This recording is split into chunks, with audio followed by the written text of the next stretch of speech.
আম্মু আর আব্বু খেলে যদি হচ্ছে খাবার কম পড়ে যায়, সেজন্য আব্বু আম্মু কখনো দুপুরে অনেক সময় খাবার খেত না। আমরা স্কুল থেকে এসে খাবার খেতাম, এজন্য আমাদের জন্য রেখে দিত। আমরা ৫টা ভাই বোন ছিলাম। তো এরকম হতো যে রিলেটিভস যেগুলো বড় লোক আছে আমাদেরকে ইনভাইট করতো না। ভাবতো যে হচ্ছে আমরা লোক বেশি, হ্যাঁ, তো লোক বেশি গেলে হয়তো আমরা বেশি খেয়ে ফেলবো, আব্বু হয়তো ভালো গিফট দিতে পারবে না। যারা অসহায়, লাইক মানে ফ্যামিলির ফিনান্সিয়াল প্রবলেম, ডিভোর্সি, তারপরে হচ্ছে যার দেখা যায় যে কেউ নেই দুনিয়ায়, এই টাইপের কিছু মেয়েদের নিয়ে আমার কাজ করার আগে থেকে ইচ্ছা ছিল। আমি খুবই সাধারণ ফ্যামিলির একটা মেয়ে। আমরা ৫ ভাই বোন ছিলাম। আমার বাবা খুবই কষ্ট করে আমাদেরকে মানুষ করেছে, লেখাপড়া শিখেছে। সংসারে যত অভাব থাকুক, বাট ভালোবাসার কখনো অভাব ছিল না আমাদের লাইফে। আমাদের এরকমও হতো যে আমরা ৫টা ভাই বোন, আম্মু একটা ডিম ভাজি করেছে, আমরা ৫ ভাই বোন সেটাকে ভাগ করে খেয়েছি। আমি সংসারের বড়, তখন আমার মনে হতো যে আমার বাবা এত কষ্ট করে, আমি যদি বড় হই, আমি অনেক পড়াশুনো করব, পড়াশোনা করে আমি চাকরি করব, চাকরি করে আমার মা বাবাকে, আমার ভাই বোনকে আমি একটা একটা করে ডিম খাওয়াবো। এরকম আমার মনে হতো যে আমি রোজগার করব, একদিন রোজগার করে আমার বাবার যে কষ্টটা, সেটা আমি মানে সে কষ্টটা আমি একটু হলেও মুক্তি দেবো আমার বাবাকে। তখন থেকে আমার ইচ্ছে ছিল যে আমি ছোটবেলা থেকে ইচ্ছা ছিল যে আমি নিজে কিছু একটা করব। বাট আসলে ওই সাপোর্টটা বাবা মার ঘরে পাইনি। আমার খুবই ছোট থাকতে বিয়ে হয়ে গেছে। আমি যখন ক্লাস 9-এ পড়ি, আমার পড়াশোনাটাও আমি যতটুকু পড়েছি বিয়ের পরে, আমার হাজবেন্ড আমাকে বিয়ের পরে। তো আমার তো ইচ্ছে ছিল যে টিচার হওয়া, বাবার পাশে দাঁড়াবো। কারণ আমার বাবার সারাদিন পরিশ্রম করে এসে যে ক্লান্ত শরীর দেখেছি, মানে এমনও হয়েছে যে দুপুরবেলা খাবে, এরকম দুপুরের আমরা খেয়ে ফেলেছি সবাই, বাবা মা খায়নি। আম্মু আর আব্বু খেলে যদি হচ্ছে খাবার কম পড়ে যায়, সেজন্য আব্বু আম্মু কখনো দুপুরে অনেক সময় খাবার খেত না। আমরা স্কুল থেকে এসে খাবার খেতাম, এজন্য আমাদের জন্য রেখে দিত।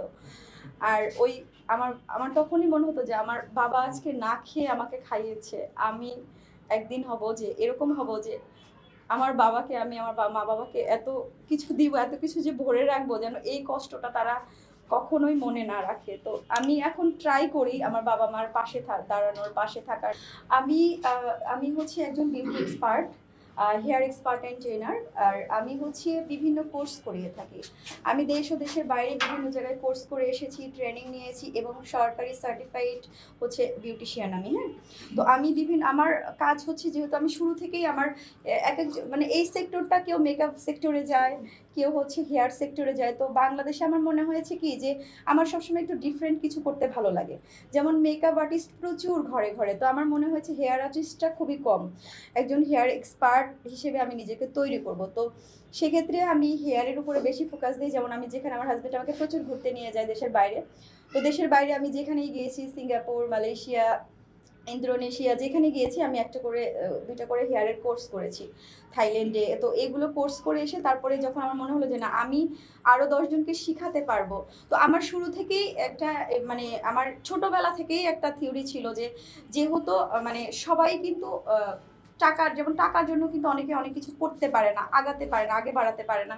তো আমার একটা থিওরি ছিল যে যারা অসহায় মেয়ে আছে, যারা অসহায়, লাইক মানে ফ্যামিলির ফিনান্সিয়াল প্রবলেম, ডিভোর্সি, তারপরে হচ্ছে যার দেখা যায় যে কেউ নেই দুনিয়ায়, এই টাইপের কিছু মেয়েদের নিয়ে আমার কাজ করার আগে থেকে ইচ্ছা ছিল। তো যখন এই সেক্টরটায় আসলাম, আসার পর যখন আমি কোর্স করানো শুরু করলাম, তখন একদিন একটা মেয়ে আমাকে ফোন দিয়ে খুব কান্নাকাটি করছে যে আপু, আমি হচ্ছে আমার মেয়ের দুধ কিনতে পারি না, আমার হাজব্যান্ড অন্য মেয়ের সাথে এরকম। তো যাই হোক, তো আমি নিজের পায়ে দাঁড়াতে চাই, আমার বাচ্চাকে একটু দুধ খাওয়ানোর যদি আপনি ব্যবস্থা করে দিতে পারতেন আপু, আমি আপনার জন্য সারা জীবন কৃতজ্ঞ থাকবো।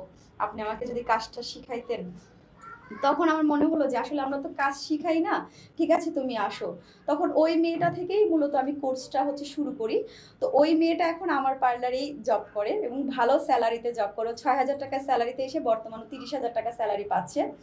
ও নিজে হচ্ছে এখন এক্সপার্ট বিউটিশিয়ান হয়ে গেছে। তো তখন থেকেই আমি কোর্স করানো শুরু করি এবং আমার এখন ঢাকা এবং ঢাকার বাইরে আমি বিভিন্ন জায়গায় হেয়ারের কোর্স করাই। এছাড়া অসহায় যে মেয়েগুলো আছে, ওই যে বললাম বাবা মার পাশে দাঁড়াতে চায়, বা ডিভোর্সি মেয়ে আছে, সংসারে অবহেলিত যে মেয়েগুলো আছে, তারা যেন নিজের পায়ে দাঁড়িয়ে দেখা যায় যে যার টাকা থাকবে সে পার্লার দিবে, যার টাকা থাকবে না সে হচ্ছে এক জায়গায় জবও যদি করে 15-20 হাজার টাকা স্যালারি ধরতে পারে। এরকম আমরা একটা কাজ শেখানোর জন্য আমরা এই অসহায় মেয়েদের কথা চিন্তা করে 10,000 টাকার একটা কোর্স ফিতে A to Z পার্লারের ফুল কোর্স আমরা হচ্ছে দিয়ে থাকি। এটার সার্টিফিকেটও আমরা দিই এবং আমরা চাকরি পেতেও সহযোগিতা করি এবং অনেকে আমাদের এখানে জয়েন করে। অনেকে, আমার যেহেতু লিঙ্ক আছে, আমি অনেকে অনেক জায়গায় জব দিয়ে দেই। তো অসহায় মেয়েরা যেন পিছিয়ে না থাকে, নিজের পায়ে দাঁড়াতে পারে। এবং 10,000 টাকায় ঢাকা সিটির মধ্যে কেউই কখনোই এত কম টাকায় একটা কোর্স ফি করে দিবে না।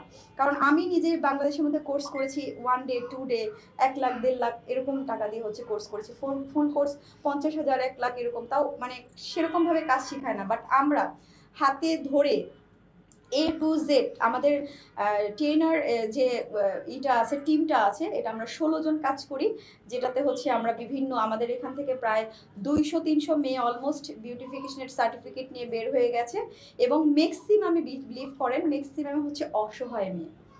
আমি চাই যে অসহায় মেয়েদের সামনে দাঁড়াতে, এবং এই ব্রাঞ্চটাতে আমি আরো কমে ওদেরকে কাজ শেখানোর উদ্যোগটা নিচ্ছি।